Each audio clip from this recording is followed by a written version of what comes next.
What's up, guys? I'm SaltEMike, and this is your Star Citizen Week in Review for January 15th, 2024. We had a few patches this week with changes that could eventually have really huge impacts one day. The monthly reports came out, and they had some really interesting things to highlight as well, and the final cargo nerf has come. All that and more on today's Week in Review.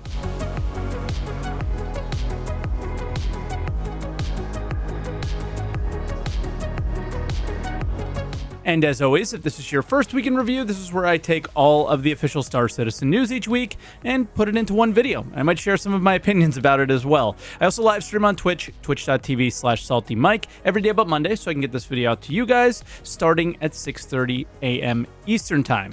Also, thank you for stopping by over from the YouTube channels, and I really appreciate it. Every day, more and more of you guys are coming, and it just warms my heart. So thank you so much for that. Also, don't forget to check out the Answer the Call channel. We did our first podcast over there this week, and it's doing really well. So thank you so much for the support there. But without further ado, let's jump into those patch notes and hear some of the good and some of the bad.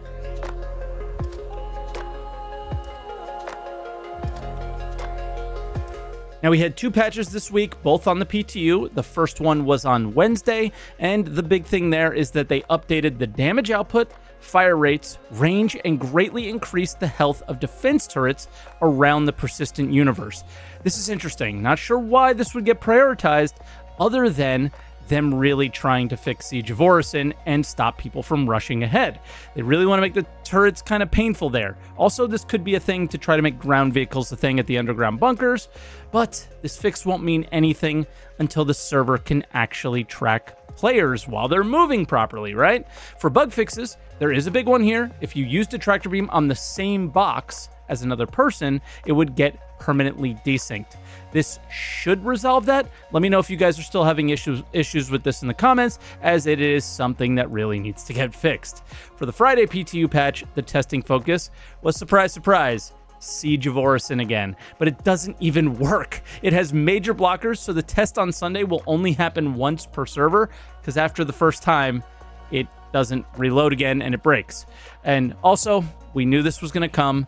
The final missions that had insanely valuable cargo in them have been nerfed. It had to happen, but the first time you made like 10 plus million, that felt pretty cool, but after that, not so much, right? And that'll really do it for this week. We did not get a live patch. It doesn't look like any of these patches really feel like a good 322 live patch, so not really sure what the plan is for these PTUs necessarily to end up on the live servers, but hopefully something soon. With that, let's jump into the meat of this week's video, the monthly report.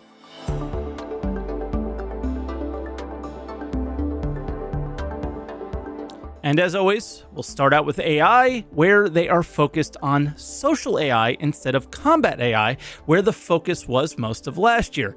They're working on fixing basic AI usables like chairs, seats, and rails, which is actually really a meme at this point.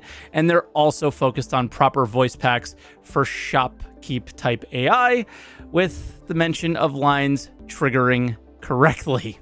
Best noodles around, right here. I don't want any more noodles for as long as I live. Thank you. It's very kind of you to ask. Again and again. Noodles. And again. Who wants noodles? And again.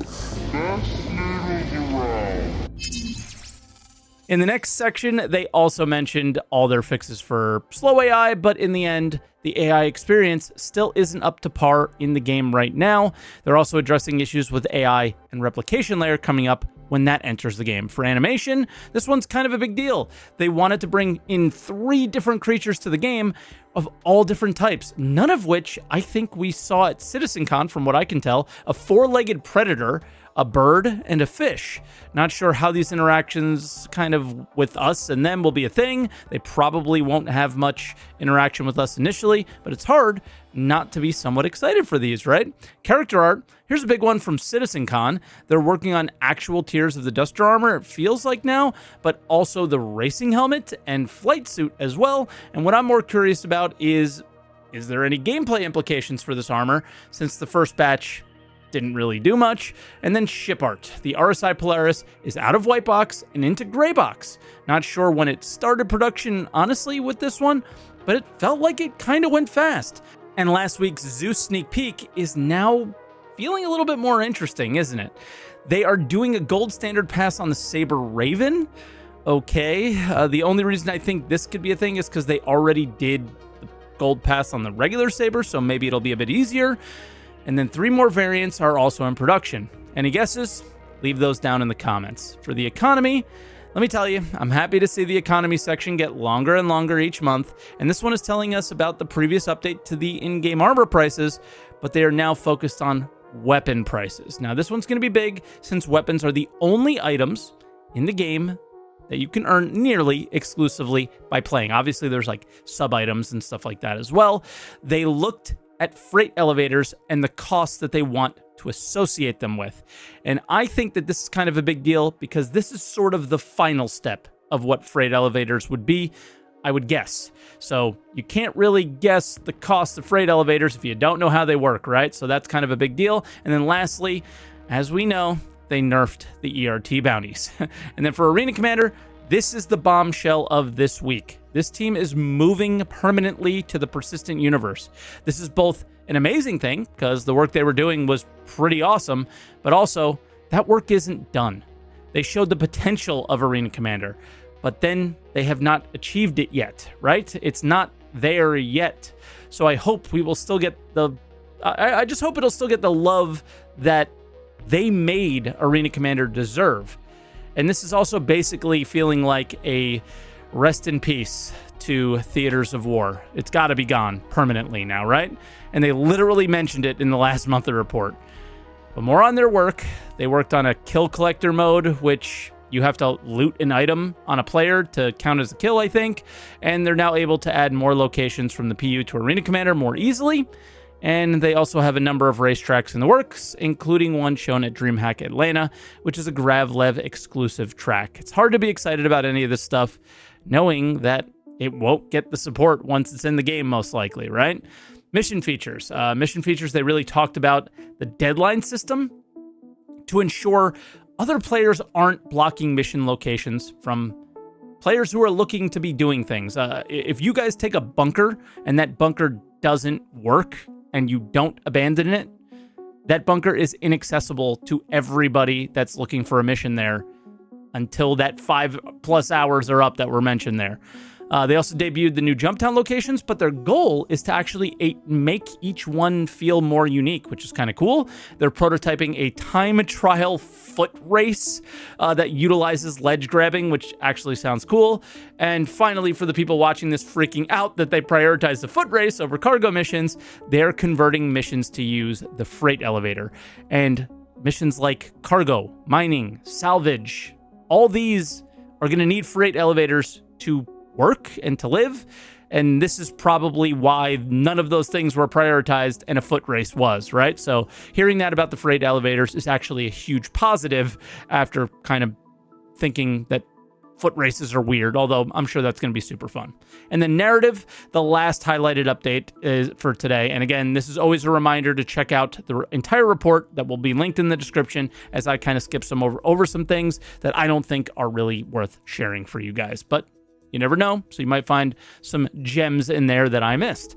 But there isn't much here outside of the fact that the goal for this coming year is to deliver more narrative-based and reputation-based content with a caveat. It has to be manageable within the scope of Star Citizen. So this won't be some massive Squadron 42 arc, but something small, but world-building. And I think that that's really what the game needs right now. And as a reminder, we'll touch on the Squadron 42 monthly report next week when they post it on the website. So let's move on to other updates.